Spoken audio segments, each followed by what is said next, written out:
Good morning. Oh, let's see. What is today? The 6th.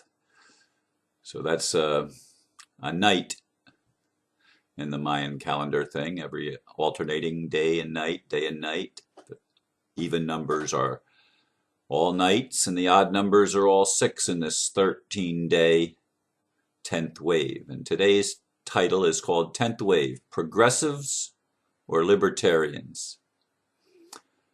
I attended Progressive Voices last night here in Melbourne, Florida, just to hear former US Congressman Alan Grayson.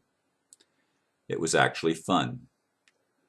There was a lot of humor and a lot of emphasis on social programs and overlooking the shortcomings of the Democratic Party.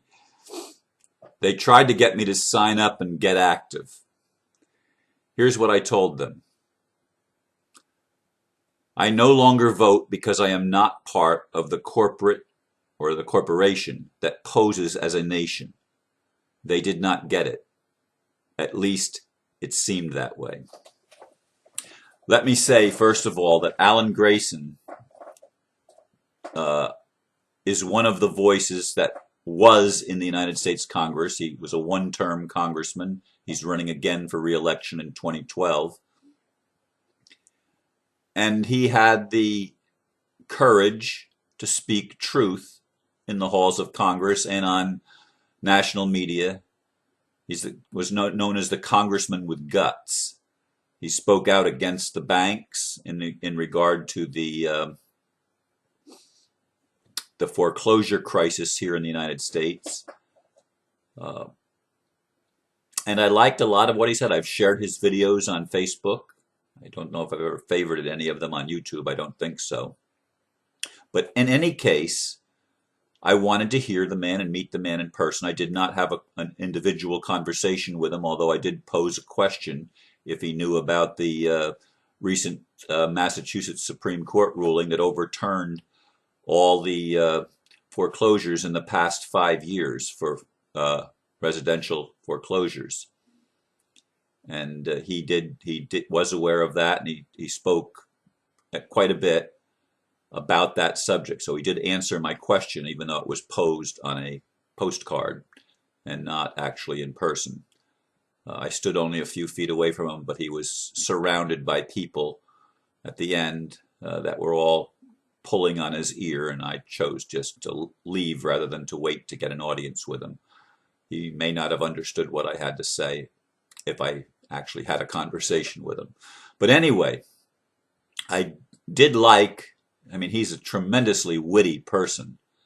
And some of the other people that spoke as well were equally witty. I don't remember her name, but one of the ladies that got one of the awards for journalism in the progressive community, she was an absolute wonderful wit. And her speech was so, hilarious.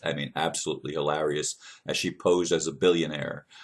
Accepting that on behalf of herself, and the chauffeur ran over her in the parking lot, so the billionaire had to accept the award for her. It was total wit, total humor. Absolutely hilarious, funny, and so was Alan Grayson. He was extremely humorous as he poked fun at the Republicans with no ideas and no brains. He did say more. I must admit that of all of the Republican candidates that he talked about, the only one that he really didn't blast too badly was Ron Paul. He actually said good things about Ron Paul being a man of principle, and he got the opportunity to work with Ron Paul on some legislation, and he seemed to have a good opinion of Ron Paul, even if he did not politically agree with him. Which is why I titled this Progressives or Libertarians, because of course Ron Paul is not a Republican, he's a libertarian. And the idea of government for a progressive and a libertarian are totally different. A progressive tends to think that it's the government's responsibility to take care of people. A libertarian's idea of government is that a government is supposed to be really, really small and unobtrusive, not interfering in people's personal matters. Now, it's interesting that a lot of people that criticize Ron Paul think that well, he's anti-abortion, he's anti-education, and they don't accurately portray what he's about. Uh, he's pro-choice. When I say pro-choice, he means the individuals in the states have the right to make their own decisions, and they should not be mandated by a national government that is humongous and behemoth. It just shouldn't be that way. So they misrepresent what he's standing for. He says people need to make up their own minds and their own decisions. That's called freedom. The Democrats or the progressives, a lot of them would want to legislate a lot of things, and some things in this world still need to be legislated. I mean, when there's a lack of integrity in corporations and multinational corporations and in banks and things like that, there needs to be some legislation and oversight. There absolutely does. That's why I consider myself a progressive libertarian. And there has to be social programs, a social network, until people become trained to realize that I am my brother's keeper. And it was interesting, Alan Grayson said in the last election, the presidents ran McCain as their choice, and this time it might be Cain. And they have this thing about Cain. They must be talking about Cain and Abel, the first murderer in the Bible. For Cain killed his brother, and he said, when God came looking for him, "Where's your brother?" And he says, "Am I my brother's keeper?" And he characterized the Republicans as not being willing to recognize the fact that they are their brother's keeper. I thought that was really, really a good use of the analogy of Cain and Abel in the Bible, and McCain and Cain running for president for the 2012 election as a Republican. But he characterized Republicans as people that have very little brain and no heart. and if you ever looked at the IQ of Republicans versus Democrats, Democrats do tend to be much more intellectual and intellectually aware, shall we say, than the Republicans. The Republicans, George Bush was probably, both George Bushes have extremely low IQs. I mean, average or below average at best. And Clinton and Carter, and he said Obama is extremely brilliant. He said that he went to a lecture or a speech by Obama that he's talked 45 minutes with no notes, no teleprompter, no nothing. And he was absolutely blown away by the amount of facts that Obama was able to memorize, unlike our previous idiot president. And I don't know if he used the word idiot. I think he did, actually. It was humor. It was good humor.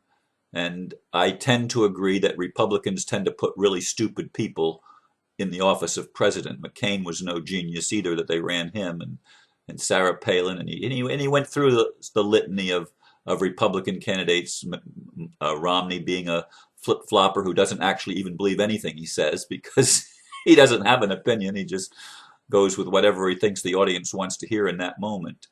So I thought he characterized the Republicans as I would. The only one, again, that he spoke highly of at all was Ron Paul. And it wasn't that highly, but he did acknowledge the fact that Ron Paul is a man of tremendous principle. So I thought it was quite humorous.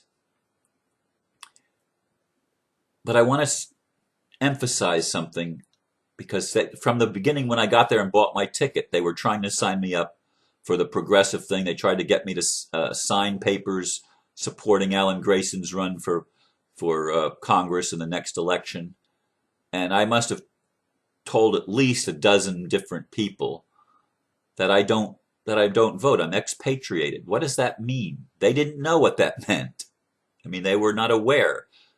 When I said that the United States is actually a corporation, a privately owned for-profit corporation, you get the blank stare, like what's he talking about? You know, people don't realize. And when I did my UCC 1 last year in April of 2010, I dropped my citizenship as a United States citizen.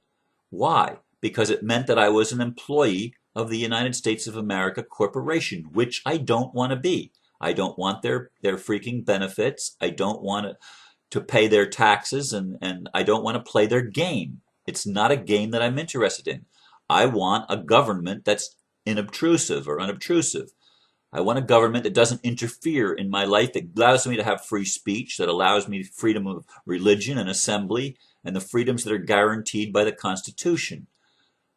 I don't want a government that takes care of me every step of the way, although I have used government programs in my life. And I'm coming out of ignorance, as many others are as well. And we need that social safety net, that umbrella that takes care of us till we can learn how to take care of ourselves again and become adults of God instead of just children of God. That's part of the process, the evolutionary process of the awakening. And so I'm absolutely in favor of social programs on a temporary basis, in a transition between where we've been and where I see us going, toward not even a need for government almost. But that's not here yet. And we need the government in the interim. So it was interesting that people were not getting it. I could not engage people in in-depth conversations. I mean, the venue did not allow for that, and I don't know how many of them will listen. Some of them, a couple of people actually have watched some of my videos, but they still don't get that the corporation is a form of, it creates a form of slavery. When the nation is a corporation, it enslaves all of its people through the monetary system, through taxation, and it owns our asses from cradle to grave if we don't wake up. And that's my message, that we need to wake up. And I don't know what it's going to take to get some of these people to hear. If I went to and I have been to some Tea Party meetings, well, one, and I like some of the things that the Tea Party is saying, but they don't get it either. They think it's a right-left paradigm, a conservative liberal paradigm, and we need to choose one or the other. No, we don't. No, we don't. We need to take responsibility and wake up. The problem is not whether there's a Democrat or a Republican in office. The problem is the whole system is broken and corrupt, and we can't fix it. We need to go back to a republic instead of a corporation, instead of a democracy. And I believe in democracy in the respect that everybody has a voice and everybody has a vote. I believe in that. That's the way it has to be. But the truth of the matter is, in the corporation, our votes don't mean anything, because you're given and I had 3 or 4 people say, well, I agree that the government's not very good, but I choose the lesser of two evils. And I said, well, I won't vote that way anymore. It's not a matter of voting for the lesser of two evils. The system itself is evil. It's corrupt. It's fraudulent. It's deceptive. It's corrupt to its core. Everything about the system breeds corruption. And even honest people end up compromising themselves when they get in office, because they're bribed either with money or sex or some weakness. They look for the Achilles heel, and they attack the Achilles heel of the individual till they are compromised and blackmailable. Then they own them. Even if they go in with a level of integrity, it gets compromised. They're not able to maintain it, with rare exception, like Ron Paul, Dennis Kucinich. And I like Alan Grayson, but I'm not sure he has the same level of integrity that I see in the other two gentlemen. I don't know. He's a one-term congressman. And he's a lawyer, which is a black mark in my book, although there's good lawyers. There are even a few good politicians, but it's the rarity, because the system is corrupting, and many people are corruptible. So anyway, I hope you get the idea of why I am not a United States citizen anymore. I want you to understand that I don't want to be part of that slave-master system. I don't want that. I don't want to be part of that great deception of false paradigms and Hegelian mindset and thinking. I don't want to be part of that. That's not who I am. That's not where we need to go as a human race. and it's not where I'm going. For those of you that listen regularly, you understand that that's where I'm coming from. So anyway, I leave these thoughts with you today. And anyway, I've been rambling, and I hope you've gotten something out of my ramble. I'm speaking to you from my heart and from my experience. And again, last night, I had fun. And I hope you have a fun day. Today I go to an assembly meeting of the Occupy Wall Street movement for the Space Coast. I'll be there this afternoon. Maybe I'll see some of you there that are local. Maybe not. Namaste. Have a beautiful day, beautiful weekend, what's left of it. Talk to you tomorrow. Bye-bye.